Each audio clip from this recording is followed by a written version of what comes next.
Inoue Orihime, a famosa gostosa e burra, ou Rukia Kuchiki, a brincalhona e cabeçuda. Com quem dessas duas o Ichigo realmente deveria ter ficado no final de Bleach? Existem muitas discussões sobre níveis de poder, mas pouca coisa movimenta mais a fandom de Bleach do que discutir sobre casaizinhos, mais especificamente sobre o principal triângulo amoroso da série. As duas personagens tiveram um impacto e tanto na trajetória do nosso Shinigami substituto, e o final nós já sabemos, mas nesse vídeo vamos relembrar os momentos mais marcantes do Ichigo com as duas e vamos discutir se o final amoroso do menino morango foi justo ou não. Antes da gente começar, lembra de liberar a sua bancai no botão do like para ajudar na divulgação do vídeo, e lembrando que aqui no canal você encontra uma playlist exclusiva com vários vídeos sobre o universo de Bleach, então aproveita para conferir a sua inscrição aí embaixo e ativar o sininho para saber quando o próximo vídeo for lançado aqui no canal, combinado? Nada mais justo então do que começar com a personagem que iniciou a história do Ichigo e o contato dele com o mundo Shinigami, que é a Rukia. O primeiro contato deles foi no capítulo 1, quando ela foi fazer uma patrulha pela área porque sentiu a presença de um Hollow. Acabou passando pelo quarto do Ichigo e foi aí que o Ichigo teve o seu primeiro contato com um Shinigami, pois até então ele só via fantasmas, que ele considerava, uma habilidade especial, mas depois descobrimos o motivo dele ver espíritos. Nesse momento temos uma cena cômica do Ichigo dando um chutão na Rukia, mas quando um Hollow estava prestes a morder o Ichigo, Rukia entra na frente e depois sabemos o desfecho. Ela fica muito fraca e decide transferir os seus poderes Shinigami para o Ichigo poder acabar com aquele Hollow.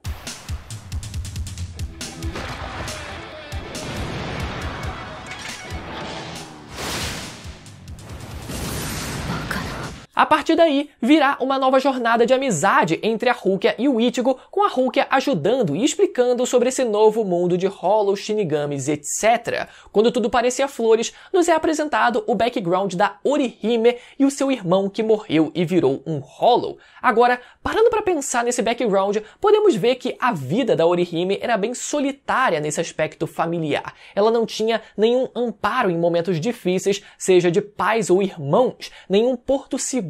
Então meio que o Ichigo preencheu essa lacuna de certa forma, por isso ela é tão apegada a ele e no fim acabou se apaixonando. Ichigo sempre esteve presente nos momentos difíceis da vida dela, seja quando seu irmão voltou como um Hollow, seja quando ela foi sequestrada pelo Ulquiorra a mando do Aizen. Temos o arco do Ichigo e da sua mãe, que foi morta por um Hollow, mas o que é interessante notar aqui é que o próprio Ichigo se culpa pela morte dela e diz isso a Rukia. E a Rukia, como todos sabemos bem mais tarde na história, também se culpa pela morte de alguém que foi o Kaien Shiba, morto por um Hollow criado pelo Aizen, sempre ali, por trás dos bastidores, e isso faz com que a Rukia sinta uma conexão a mais com o Ichigo. Contextualizando quem era o Kaien e a sua ligação com a Rukia, ele fazia parte da 13ª divisão, mesma divisão do Ukitake. Atuava como capitão, já que o Ukitake estava em um estado muito ruim de saúde, pertencia à casa do Shiba, sendo um parente do próprio Ichigo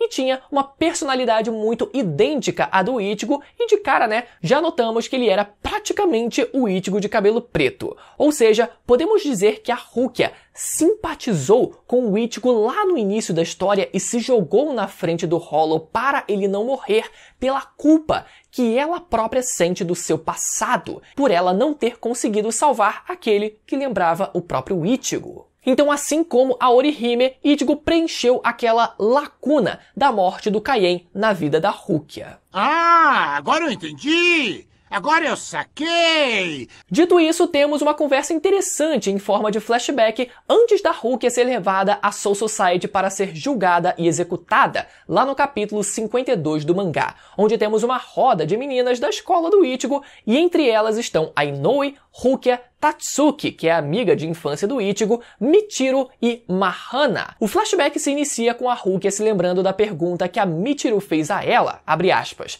então, você gosta do Ichigo? Fecha aspas. E é claro que ela recusa, dá aquele sorriso bobo e diz que o Ichigo é apenas um amigo, mas é óbvio que ela tinha um sentimento maior que aquele. Rukia, nessa época, pensava que sentimentos como amor e afeição eram entediantes e também havia certa inveja, já que ela perdeu a sua irmã bem nova, ficou órfã e eventualmente foi acolhida pela casa Kuchiki, uma casa que era muito rígida e não tinha nenhum daqueles sentimentos. Só que o mais engraçado é que logo após ela dizer que tinha o Ichigo apenas como um amigo, a Inoue diz que ainda bem, pois seria duas garotas contra o Ichigo no sentido romântico mesmo. Ou seja, desde sempre a Inoue tinha um certo carinho a mais pelo Ichigo, assim como a Rukia. Mas diferente dela, a Inoue confessa que ama o Ichigo desde o começo do mangá.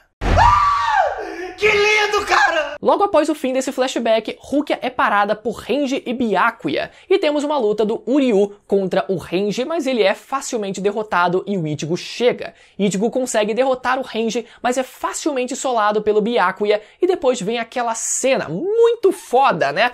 Do Byakuya dizendo: "Você é lento até pra cair." Puta merda, top 10 tiradas dos animes. Com isso, o Ichigo é derrotado e não consegue impedir a Rukia de ser levada. Um detalhe interessante que passa despercebido é a fala do Byakuya sobre o Ichigo pra Rukia no capítulo 56, abre aspas. "Esse garoto parece muito com ele", fecha aspas. E é claro que ele tava, falando do Kaien Shiba, o Ichigo de cabelo preto. Um pouco mais à frente, capítulo 98, no término da segunda luta do Ichigo contra o Renji, só que dessa vez na Soul Society, temos o Renji relembrando como conheceu a Rukia, lá no sul de Rukongai, uma das áreas mais violentas e pobres da Soul Society. Renji e mais 3 amigos estavam correndo com comida roubada e logo atrás estava o dono daquelas comidas, mas quando eles estavam prestes a serem pegos, surge a Rukia e os salva. Desde então, segundo Renji, Rukia era o centro do grupo, sempre agindo como mandona enquanto eles viviam como uma família. Então, diferente do Ichigo, a Rukia cresceu com o Renji até que eles se separaram quando ela foi adotada pela família Kuchiki, e o contato entre eles foi se enfraquecendo com o passar do tempo, até que o Renji se tornou tenente do Byakuya e ficou mais próximo da Rukia novamente. E onde eu quero chegar com tudo isso, o Renji sempre esteve ao lado da Rukia, observando e cuidando dela. Mas mesmo depois da introdução do Renji na história, a coisa ainda não estava tão decidida assim. Existe um paralelo muito claro por parte do Kubo que ainda fortalecia, pelo menos naquele momento, a ideia do Ichigo ficando com a Rukia. No capítulo 151 do mangá, temos uma cena do Ichigo salvando a Rukia de ser executada pelo Sokyoku, fazendo o paralelo com a cena do Isshin salvando a Masaki do Hollow Branco. As poses do Ichigo e do Isshin segurando a Rukia e a Masaki, respectivamente, são idênticas. E eu não tô ficando maluco quando eu digo isso. Depois de salvá-la, Ichigo a entrega ao Renji e pede para protegê-la com a sua vida. A Inoue foi bem ofuscada nesse arco da Soul Society, mas foi no próximo grande arco que envolvia o Aizen e os Arrancar que tivemos mais uma vez o plot da mocinha em perigo, sendo dessa vez a Inoue como protagonista. O ponto de partida para a Inoue ser levada ao Huecomundo e começar mais um arco de resgate foi por conta do seu poder de cura instantânea. Não é bem uma cura, mas ela consegue retroceder o tempo ao ponto daquela ferida nunca ter existido. Um poder tão grande que chamou a atenção do próprio Aizen, pela forma como ela pode até mesmo restaurar um membro perdido do zero, como foi, o caso do braço do Grimmjow. Enfim, antes de partir, sem dizer nada a ninguém, Inoue vai até a casa do Ichigo para poder se despedir, pelo menos dele, enquanto ele estava dormindo lá no capítulo 251. E temos uma cena que reforça ainda mais o que estamos discutindo aqui. Temos a clássica cena do quase beijo da Inoue com o Ichigo, mas ela chora e não consegue beijá-lo, o que foi, uma das cenas mais tristes de Bleach.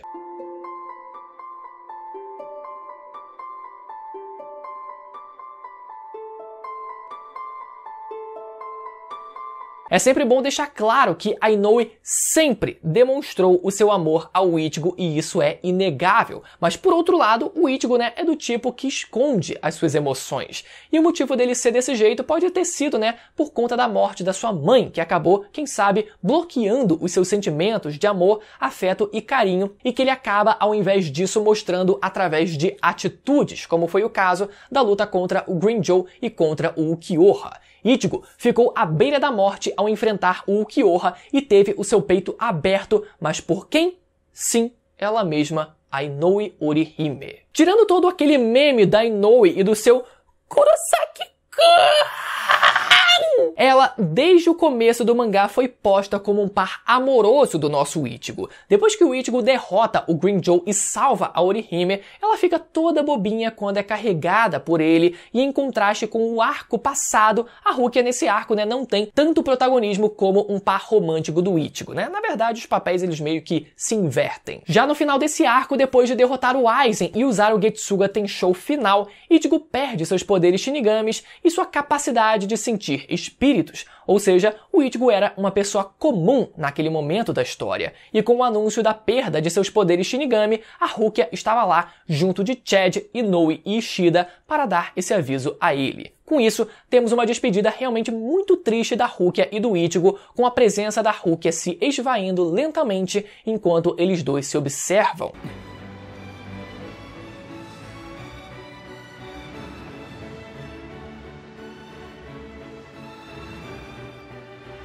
É uma cena que tem um simbolismo muito grande, pois tudo começou com eles dois, e ver o Ichigo não podendo nem mesmo sentir a presença dela é melancólico. Foi um bom fechamento de arco. Já no último arco de Bleach, especialmente na batalha final do Ichigo contra o Rei Quincy no capítulo 672, temos uma das cenas mais fofas que evidenciam o par romântico de Bleach e a intenção do Kubo, a cena da Inoue e do Ichigo contra o próprio Yhwach. A Inoue dizendo que finalmente, depois de todas as batalhas que eles passaram juntos, onde ela era incapaz de ajudá-lo, poder ajudar o Ichigo de alguma forma é simplesmente fofo demais. Além disso, acredito que o Kubo já tinha em mente, né, com quem o Ichigo ficaria no final. Justamente a Inoue. A Rukia, por outro lado, nesse último arco, tinha ficado muito apegada ao Renji. A cena dela nas costas dele subindo o Palácio Real foi muito fofinha. Mas enfim, depois de tudo isso, com quem o Ichigo deveria ter ficado no final? Já comenta aí embaixo agora. Bom, a minha opinião sobre esse assunto é que, apesar das duas personagens seguirem o estereótipo muito claro, nesse caso,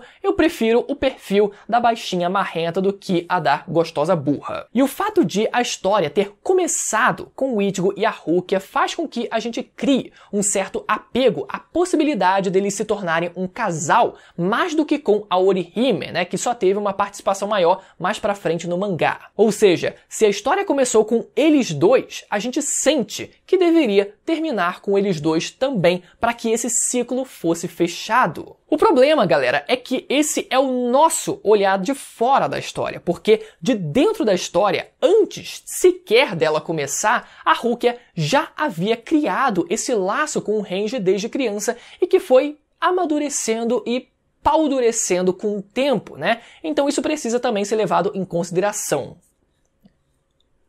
Bom, da perspectiva do Ichigo, eu sinceramente consigo ver ele ficando com qualquer uma das duas, mas a diferença é que, por mais que a Rukia tenha tido uma queda ali pelo Ichigo no começo da história, ela nunca deu sequência a esse sentimento ou se mostrou apaixonada por ele. Já a Inoue, a gente sabe. Então, se a Inoue teve uma maior iniciativa de se declarar para o Ichigo, é com ela que ele iria ficar. Fora que, né, diferente da Rukia que se viu reconectada com o Renji depois de adulta, a Orihime seguiu fiel ao Ichigo até o fim. Particularmente, eu ainda vejo uma química muito maior do Ichigo com a Rukia, e com a Rukia sendo uma personagem muito mais carismática e mais bem trabalhada do que a Orihime, mas eu sinto que, se tratando de todo esse triângulo amoroso, todo esse plot foi desenvolvido de forma muito orgânica na história, e eu admito que faz sentido o Ichigo ter terminado a história com a Orihime. Ah, que nojo!